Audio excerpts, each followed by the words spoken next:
Yop les gens, comme vous avez pu le voir dans le titre, cette fois-ci on va parler d'une théorie.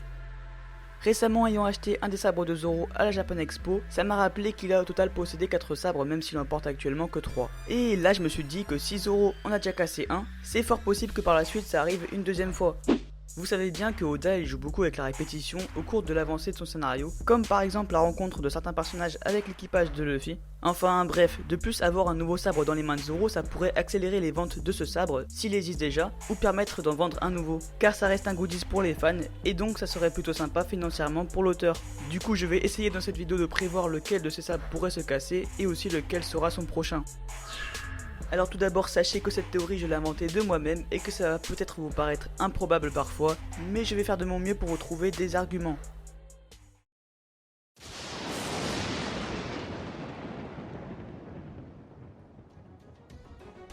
Dans One Piece, les sabres sont divisés principalement en 3 catégories, et allant des moins puissants aux plus puissants ça donne les 50 lames de qualité supérieure Ryo Wazamono, les 21 grands sabres Owazamono, et les 12 sabres de premier rang, Saijo Owazamono, qui sont les meilleurs. Zoro possède déjà 3 très bons sabres dont 2 Owazamono qui sont de deuxième catégorie et font partie des 21 grandes lames, et un Ryo Wazamono qui est aussi très puissant mais moins que les deux autres.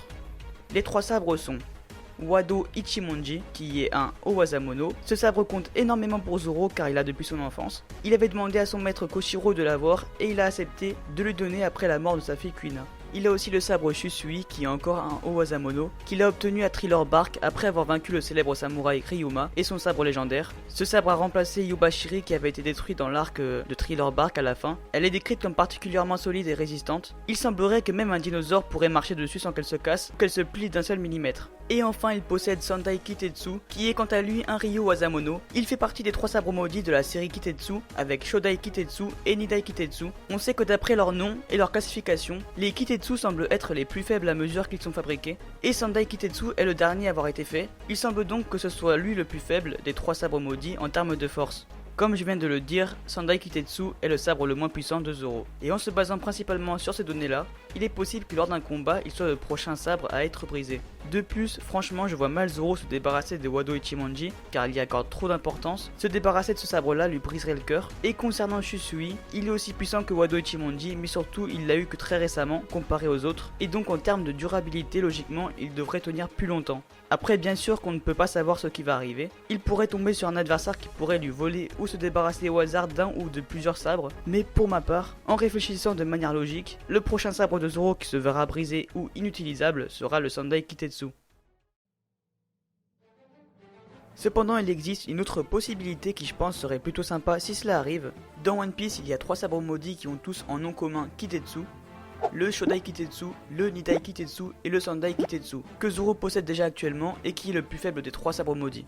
Et quand on voit ça, ce qui me vient directement à l'esprit, c'est pourquoi avoir seulement choisi 3 sabres maudits. Et pourquoi pas 2 ou 4? On sait que Zoro utilise 3 sabres. Et de plus, Zoro avait déjà testé de voir si le concept de la malédiction était vrai, et a confronté sa chance à la malédiction. Il avait pour Sandai Kitetsu fait voler son sabre pour le faire retomber sur son bras, et celui-ci était retombé du côté non tranchant. On peut donc en déduire que Zoro a une certaine compatibilité avec les sabres maudits, et donc Zoro pourrait très bien finalement se débarrasser de Shusui et de Wado Ichimonji afin de posséder les 3 sabres maudits. Une des plus puissantes techniques de Zoro est le Kikikyo Ryu Ashura, qui veut littéralement dire esprit démoniaque technique à 9 sabres Ashura. Et on retrouve encore ce principe de malédiction et d'esprit démoniaque, même dans ces techniques. Et posséder les 3 sabres maudits pourrait renforcer cette technique. On aurait donc la réponse à ma question, car on pourrait déjà savoir lequel des sabres il abandonnerait et lesquels il aura ensuite. Mais c'est pas suffisant. Pour moi, comme je l'ai dit avant, c'est pas possible qu'il se sépare de Wado Ichimonji. Surtout qu'il veut devenir le meilleur sabreur au monde. Et avec Sandai Kitetsu qui est un Ryo Wazamono, c'est pas gagné. Je vais donc poursuivre ma première théorie où le sabre qui se fera briser est le Sandai Kitetsu.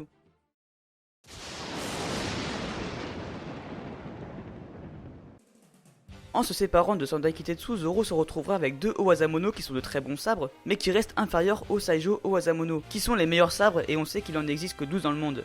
Mihawk est le seul possesseur de Saijo Owazamono qu'on connaît, donc afin de devenir le meilleur sabreur au monde, il est normal qu'il devrait au moins posséder un de ses 12 meilleurs sabres. Et donc il est fort possible que le prochain sabre de Zoro soit un Saijo Owazamono. Alors soit Zoro aura un de ses 11 sabres sans compter celui de Mihawk, et dont on ne sait même pas leur existence, ou soit il pourrait recevoir le sabre de Mihawk. Et oui, j'ai bien dit qu'il est possible que Zoro reçoive le sabre de Mihawk, c'est-à-dire le Kokuto Yoru. Et là on va rentrer dans la partie principale de ma théorie. Durant le dernier combat officiel de Zoro contre Mihawk, c'est-à-dire à l'épisode 24, Zoro avait complètement perdu face à Mihawk, et ensuite Mihawk lui a dit ceci. Tu es encore trop jeune pour mourir, jeune escrimeur. Écoute-moi bien, je m'appelle Juraki Mihawk. Apprends à te connaître, parcours le monde, deviens plus fort, progresse, va jusqu'au bout de tes possibilités. Peu importe les années que ça prendra, nous nous affronterons à nouveau. Entraîne-toi, surpasse mon épée, surpasse-moi, je t'attendrai, Roronoa Zoro! On voit bien que Mihawk veut que Zoro le surpasse et le batte en duel. Je sais qu'après avoir passé plus tard 2 ans d'entraînement avec lui, ils ont gagné une certaine relation de sensei et de kouai, et que c'est difficile d'imaginer deux personnes qui sont aussi proches maintenant que le sont Mihawk et Zoro puissent réellement s'opposer dans un combat. Mais pour devenir le meilleur sabreur, Zoro devra bien l'affronter. Mihawk attend sûrement toujours que Zoro revienne pour l'affronter, dans un vrai combat de sabreur, c'est-à-dire jusqu'à la mort, et comme on le sait tous, l'élève dépasse le maître. On sait que Zoro a reçu l'épée Shusui par Ryuma après l'avoir vaincu, et il disait que l'épée serait satisfaite que Zoro le prenne comme maître. Et donc pour moi j'imaginerais bien un combat entre Zoro et Mihawk, où Mihawk ayant perdu fasse de même, et décide de donner son sabre à Zoro. Au final Zoro serait plus proche de son rêve qui est de devenir le meilleur sabreur au monde, sachant que Mihawk est vu comme un des meilleurs sabreurs si ce n'est pas le meilleur. Et il aurait aussi avec lui un Saijo Owazamono qui est un des 12 meilleurs sabres au monde. Alors c'est vrai qu'il est difficile d'imaginer Zoro utiliser une aussi grosse lame avec 2 autres en plus, mais on sait tous que Zoro est capable de tout. Finalement pour conclure, d'après moi Zoro perdra prochainement Sandai Kitetsu, qui sûrement sera brisé pendant le combat contre Mihawk, et aura en échange gagné Kokuto Yoru qui est le sabre de Mihawk. Cette petite théorie est terminée, n'hésitez pas à me dire ce que vous en pensez, si vous trouvez qu'il est plus probable qu'il y ait 3 sabres maudits ou le sabre de Mihawk, ou peut-être même que vous avez d'autres théories à me faire découvrir. L'espace des commentaires sous la vidéo est fait pour ça. Si c'est pas déjà fait, tu peux t'abonner à la chaîne pour ne pas rater les prochaines vidéos et lâcher un like si cette théorie t'a plu. Moi je pars actuellement en vacances donc il n'y aura pas d'autres vidéos pendant au moins 1 ou 2 mois maximum. Sur ce, portez-vous bien, sayonara.